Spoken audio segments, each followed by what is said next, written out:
Hey everybody, this is Darren Van Dam and you're watching Flick Connection, the show that helps you get more out of movies, and because it's Monday, it means it's time for the Flicks of the Week, where I give you my top picks from all the major streaming services, all the movie platforms, my picks for the rental of the week and the theater pick of the week.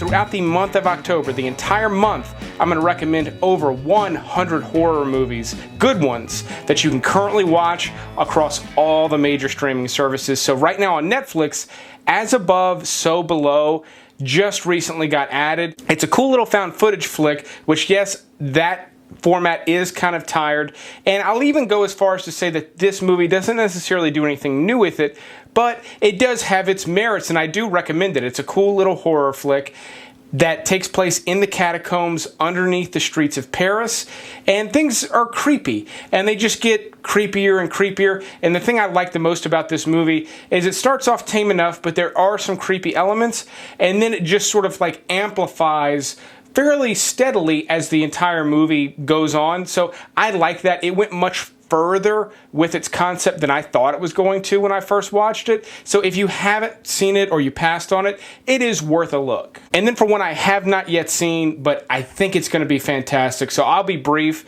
but Hold the Dark is a new Netflix original that comes out this Friday, September 28th. Not only does it look really good, but it's directed by the same guy who did Green Room and Blue Ruin, which are two of my favorite thrillers to have come out in recent years. So not only would I have been very excited for his next release, it's going to be on Netflix this Friday and only on Netflix. I'm doing my best to get an advance copy so that I can film a review and post it for you on Friday. If that does not happen, it's only because Netflix did not cooperate. Also this Friday on Amazon Prime, Hannah gets released on the platform. Now this movie came out about 7 years ago, but it's a really cool little flick that a lot of people overlooked. It definitely deserves more eyeballs, but it's about a little girl who lives out in the wilds with her father, and she's suddenly like thrust into civilization, but she's very well trained, not just at survival, but at just like protecting herself. So you end up with this really kind of cool action movie with a very unique take. You get a little bit of like a Jason Bourne thing, but with like a teenage girl, and it's not as weird as it sounds. It's actually pretty badass. Continuing with my horror recommendations, Pumpkinhead is actually going to be available on Amazon Prime and Hulu at the same time. This is a cool little creature feature, full of practical effects, really great monster in this one. It's a throwback, but it's fun. It's got its cult following. I know there's some of you watching that probably love this movie. I'm willing to bet there's very few that hate it, but I know there's a lot of you that have never seen it. So if you like those types of movies, the old school, like creepy monster movies, Pumpkinhead is a great one. Also available on Hulu is a documentary called Searching for Sugarman. Now, I'm going to try not to give too much away, but I've got to tell you a little bit about it in order to pique your interest to watch it. But it's about a musician who released an album and it didn't go anywhere, and he basically lives his life as a failed musician. Little did he know that in South Africa, his album was loved and he became like a legend without his knowledge. There were all sorts of stories about how he died, and there's reasons why he only had the one album, and the movie is sort of the story of maybe how he came to learn about that and what happens as a result. It's a really beautiful story. It's an unbelievable true story. So if you're into anything like that, like the lives of a musician, or I don't know, just sort of an interesting, unique story, this is a great documentary.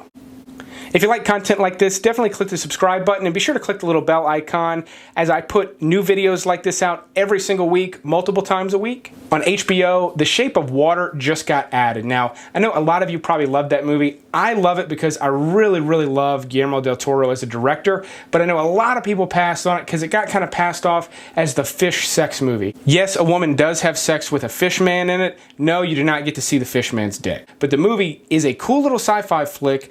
Michael Shannon has got an incredible performance, and I've always loved him, but he really, really stands out here. There's a lot of things to love about this movie. I was not completely head over heels for it. I think Del Toro has done better work previously, but it is still a good little movie. It's a nice little gem that if you passed on it because of the way it was discussed, I would definitely give it a chance. So for stars, I'm going to do something a little bit different. So Saturday, September 29th, is the last day you can watch a bunch of the absolute best Alfred Hitchcock movies.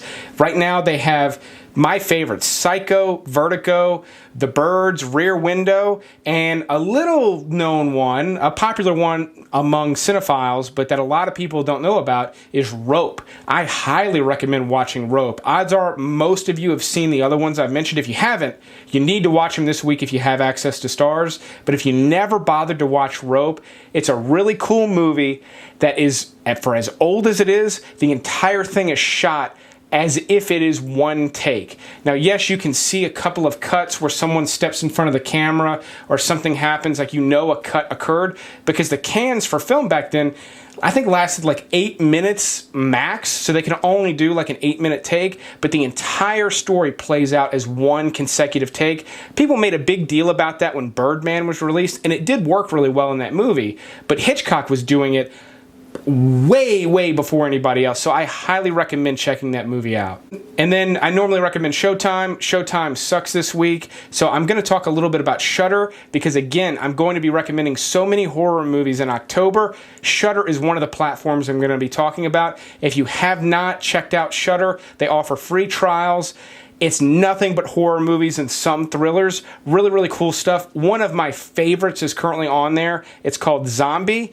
It is a really great throwback zombie flick. It's got some incredible practical effects, including a zombie swimming out from coral reef and feeding on a shark all underwater. Really cool stuff that you're not going to expect because the movie looks so dated and so low budget. It's full of stuff like that. Great little zombie movie that zombie heads will absolutely love. And for my rental pick, I'm going to do something way different and bring in a fellow YouTuber, Blu-ray Dan, to tell you about his pick of the week, which I happen to agree with. Hey, what's going on, everyone? I'm Danny from the Blu-ray Dan channel, and Darren was kind enough to have me on here again to give you guys my choice for flick of the week. And of course, I'm all about physical media, and this week we have a very big one being released by Disney, directed by Ron Howard. Of course, it is Solo, a Star Wars story. Now, this is the latest Star Wars film in the Star Wars franchise, only it is a prequel, an origin story of Han Solo and even Chewbacca. Perhaps the Star Wars film that nobody expected or even asked for, so my opinion, my expectations were very low going into it, and I wound up coming out very pleasantly surprised. I thought the story was really interesting. The film was filled with twists and turns. You never really knew which way it was going to go. It was filmed beautifully. The sound mixing is gorgeous. Some great colors. Had a very classic Star Wars feel to it.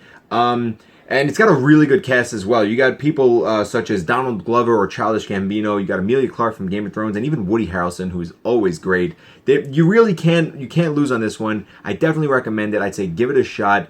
You rent it, buy it, whatever. It's coming out on DVD, Blu-ray, and 4K Ultra HD, and it's already available on digital. So yeah, that is my choice for Flick of the Week. And again, I want to thank Darren for having me on here. And if you guys want to look me up anywhere else, find me, Blu-ray Dan. Thank you guys. Another good way to go is going to be the movie Cruise. Now, I just interviewed the producer and one of the actors, Gino Caffarelli. I've got a full interview on my podcast channel. I'm going to be posting a clip of him talking about Cruise this week.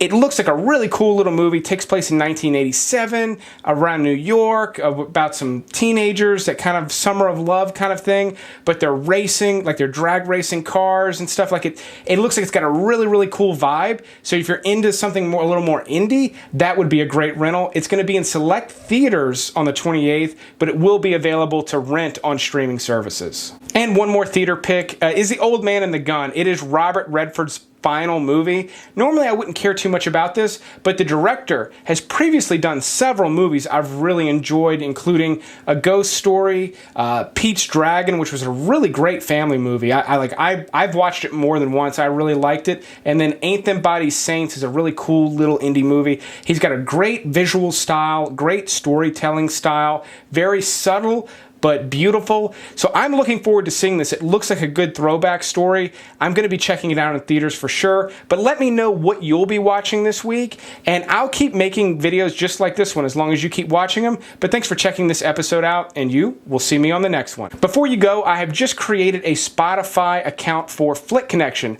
There I have multiple playlists, including one for the Mandy soundtrack that's incredibly popular right now. But I'm also making a Picks of the Week there, where just like here, I give you 10 movies every week. I'm going to give you 10 random tracks of things that you may or may not like. Could be a good way to find some new music. So if you like my movie recommendations, go over to the Spotify account. You don't have to pay for Spotify, and you might find some new music that you like as well.